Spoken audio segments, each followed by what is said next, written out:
So Tulsi Gabbard received another huge endorsement, and it seems like the endorsements keep on rolling, which is a great thing. And in this particular case, I think this endorsement is a little bit more significant, and the reason why is because of who it came from and what that particular person represents, not only when it comes to economic policy, but foreign policy as well. Let's take a listen. At some of the presidential candidates. If Trump is going to be the standard bearer for the Republicans, what do you think about the Democratic candidates right now? Who do you like and who do you not like? Well, there's a lot of choices there.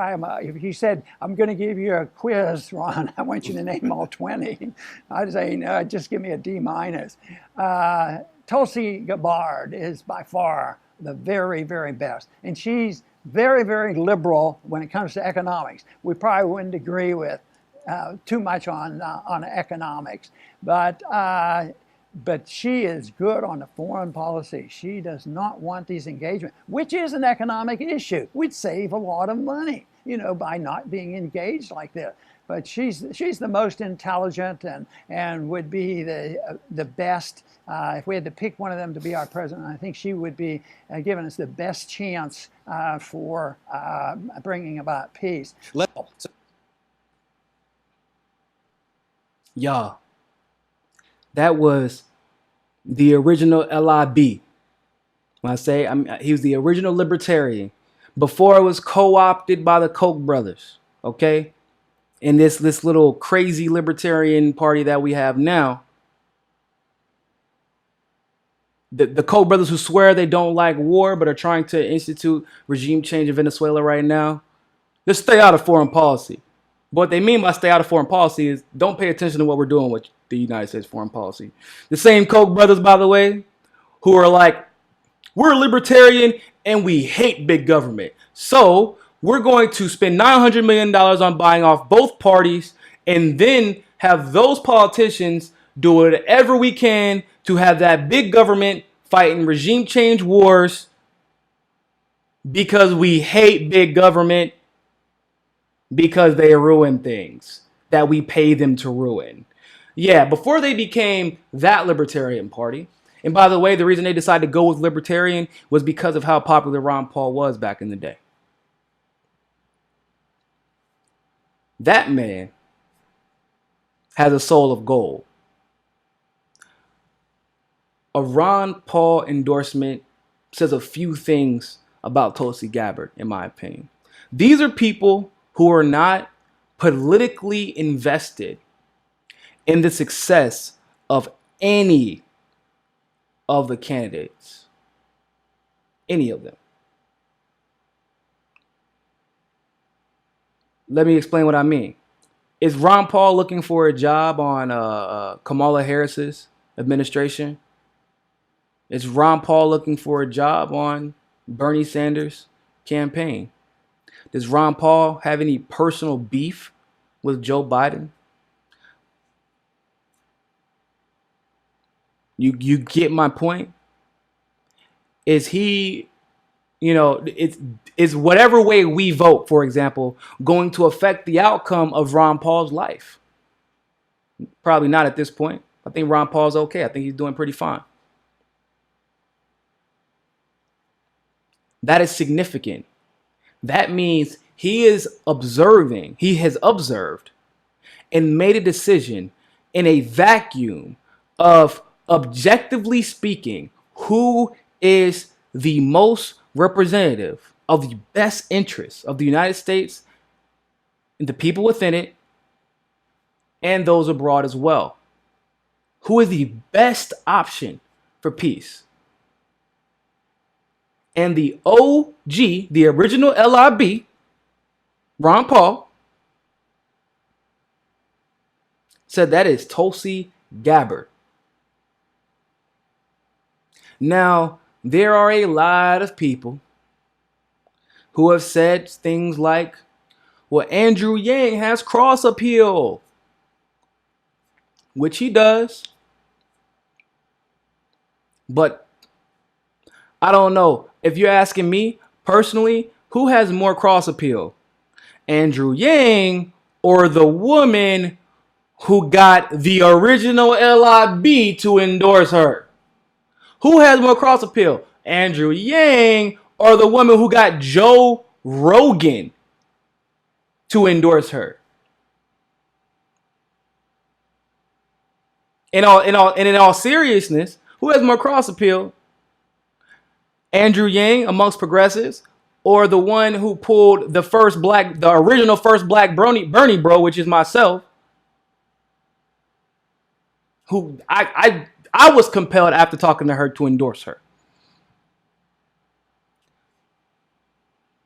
This, and I know this isn't going to change anybody. Well, it'll change some libertarian minds for sure. But this endorsement says so much, because this is like maybe the third or fourth endorsement at this point where the people who were not politically, like they could not politically benefit from any of the candidates winning, the Ron Pauls, the Jill Steins, people like Joe Rogan, like Lee Stranahan back in Fault Lines Radio off of Sputnik, and a plethora of other people we haven't even gotten to go down. You know, Mike Gravel, another example. The people who are not making and thinking in political calculations, they're not thinking about what about the delegates and what about the DNC. They're not thinking about any of that stuff. They're like, who is objectively the best candidate? And they're all the same ones who last election endorsed Bernie are saying that now that was the best option in 2016. Or I'm going to say best option, the best candidate. Because the best option is depending on who you are, right? I won't say that was the best candidate in 2016. But objectively, in a vacuum, political calculations and political self-interest aside, this is the best candidate that y'all have on the field. That is massive. All the people who endorse Bernie, the big ones that are kind of like, you know, some of them are a little bit left-leaning, some of them are a little bit right-leaning, but overall, they just want peace first, and we can argue about the other details later. Those candidates all those people are like dogpiling on Tulsi right now. Despite the smears, despite the attacks. In fact, they probably thinking like, yeah, if they're attacking her, Ron Paul knows better than anybody, right? If they're attacking her like that, probably, most likely, it's because they fear her like they feared myself. Speaking from Ron Paul's perspective.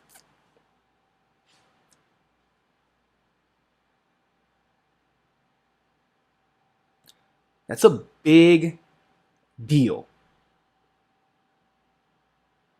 I mean, that's literally, it's Jill Stein, people. The left of the left.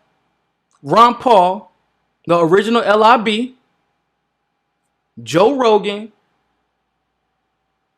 Myself. And look, Mike Gravel.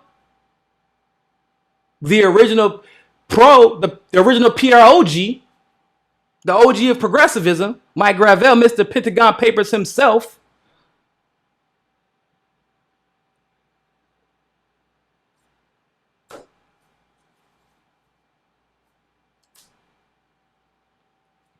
Hey, I don't know, you know, I don't know what else to tell people. I said that I always tell people, like I'm in a group chat with the rest of the MCSC network, and we joke all the time because every time we see another endorsement, we always I'll be sending the train emoji, and I say choo choo. Somebody else just jumped on the Tulsi train because somebody else is gonna get full. That bandwagon, we got some more room in the caboose if some of y'all trying to jump on. That's all I'm saying. And I've been noticing something, people.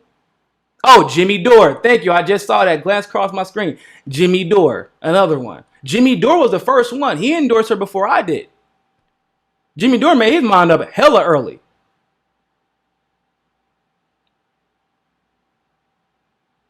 And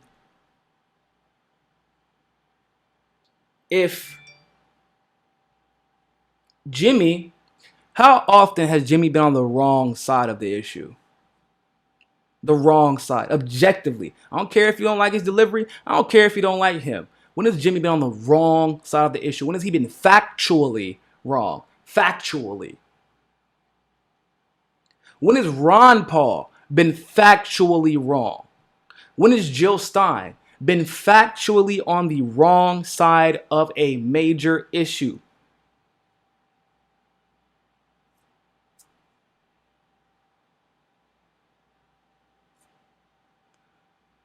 I want you all to start noticing something. I want you to go check out other videos with Tulsi Gabbard. Okay, Gabbard. Stop calling her Gabbard. I keep calling her Gabbard because it's an old habit. And I want you to go look at some of the other YouTube commentators and look at what videos are the most popular of theirs now over the last 2 to 3 weeks. I want you to go to Google Fox News videos with Tulsi in them, and you look at the comment section. Google MSNBC videos with them, and you look at the comment section.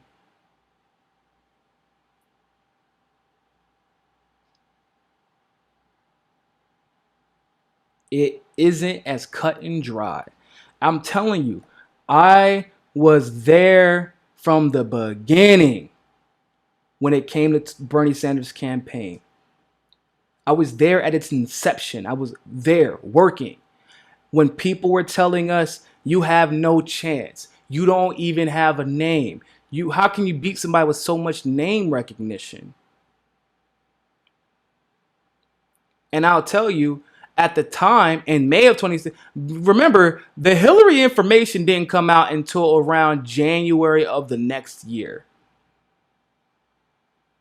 In May, it was just that, because nobody ever votes, by the way, off of a negative consequence.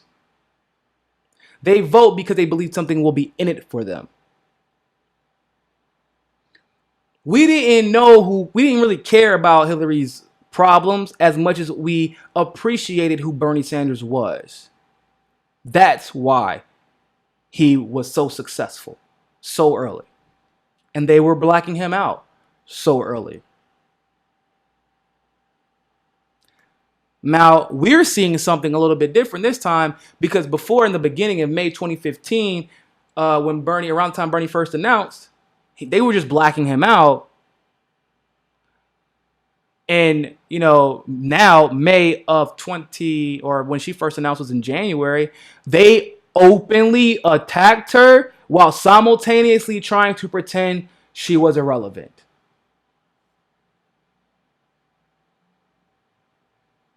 Think about that. How is she irrelevant? How is she only at 1%, but yet you feel like you have to invest your labor dollars, your internet clicks? Daily Kos sent out an entire email. Everybody, David Pakman opened up with a smear video of her, but she's irrelevant. How is she irrelevant, but also you gotta attack her? You know who's irrelevant? Kirsten Gillibrand. I haven't had to make a video about her because it would literally be a waste of my time. And she has real issues. But Kirsten Gillibrand ain't gonna affect a damn soul in this election. And if you've noticed, no one else has wasted time on Kirsten Gillibrand either. And yet,